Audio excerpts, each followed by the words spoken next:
होगा।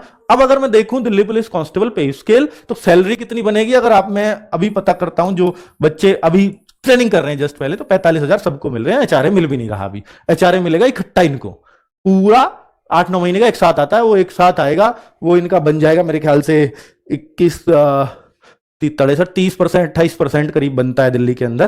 तो इनकी बेसिक का बेसिक आपकी शायद 21,800 है, तो उसके आधार पे उसका 30% एक महीने का बनता है, तो 6-7 हजार हर महीने का। और वो पूरा कब तक बच्चे, 6-7 हजार पूरे 9 महीने 10 महीने की ट्रेनिंग चलती है आपकी, तो पूरा इकट्ठा आ जाता है वो।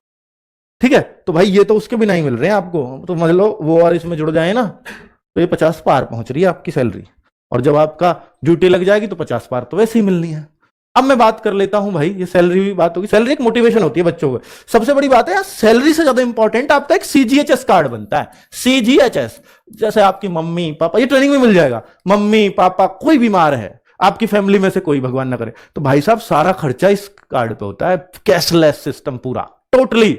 सीधा एक लेटर आता है दिल्ली पुलिस से, ये रहा, और भाई सारा पेमेंट दिल्ली पुलिस करती है, आपको कुछ नहीं देना, एक नया पैसा भी। इससे बढ़िया सिस्टम है कुछ? कि पहले मिनिस्ट्री में भी लगते हो तो पहले पेमेंट करनी पड़ती है, फिर वहां से लेनी पड़ती है वापस, यहां तो सीधा कैशलेस है। इससे बढ़िया क्या मिलेगा भाई? तो इसलिए दिल्ली पुलिस अपने आप में बेहतरीन जॉब है भाई। तो अब मैं एसेंशियल क्वालिफिकेशन बता देता हूं कि क्या क्या चाहिए।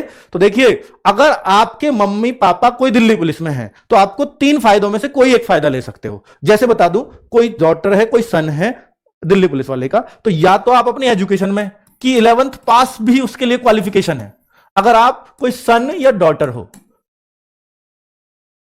Daughter of Delhi police personal, DP personal मैं कह रहा हूं।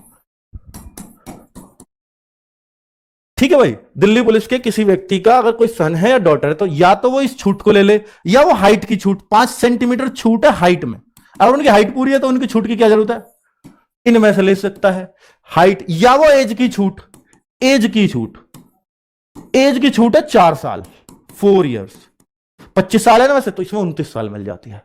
तो भाई इससे बढ़िया क्या है, ये देखो, इनमें से कोई एक मिलेगी, कोई एक छूट आप अवेल कर सकते हो। ये दिल्ली पुलिस का कोई बेटा है या दिल्ली पुलिस वाले का कोई बेटी है, तो उनको ही ये छूट मिलती है। तो ये लिखा हुआ भी है कि देखिए 10+2 कर लीजिए आप, ये तो चाहिए ही चाहिए, 11th पास केवल सन और डॉटर के लिए लिख दिया ना। और वो कोई भी हो दिल्ली पुलिस में, बस उनके पापा हो, एमटीएस में हो, या कोई बैंड्समैन में, बगलर, इसमें किसी में भी हो, ड्राइवर में हो, कहीं भी हो। और 7.2 जो पॉइंट लिखा है मेल के, देखिए सबसे पहले तो 12th, इससे समझ में आ गया 7.1 से। दूसरा एलएमवी जो मैं बता रहा था, लाइट मोटर व्हीकल, मोटरसाइकिल और कार, और लिख दिया, तो कह रहा कोई से का भी हो, मोटरसाइकिल हो या कार, कोई सी एक चीज का भी हो, वो भी चल जाएगा। तो भाई साहब इसने और आसान बना दिया। अब ये एलएमवी चाहिए कब?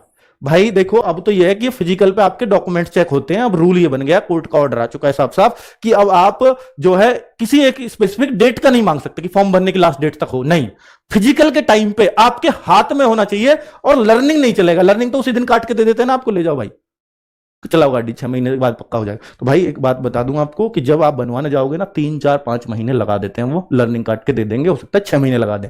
इसलिए इस काम को 18 साल एज अगर हो गई है तुरंत कर लो, फिर कहो कि हम तो बाद में बनवा लेंगे, फिजिकल पे ही तो चाहिए। फिर पता लगी इसमें तो इतना टाइम, बहुत सारा बच्चा इस वजह से बाहर हुआ है इस बार, बहुत सारा बच्चा, और फिर उस समय कोई चारा नहीं होता। अगली बात कर देता हूं, कैंडिडेट्स देखिए 2 पॉइंट हो गए, एक एलएमवी, एक 10+2, यही बस इंपॉर्टेंट है, बाकी और कोई इतना इंपॉर्टेंट नहीं है। बस ये बोला है कि जो 12th की एजुकेशन है, क्वालिफिकेशन है ना, वो आप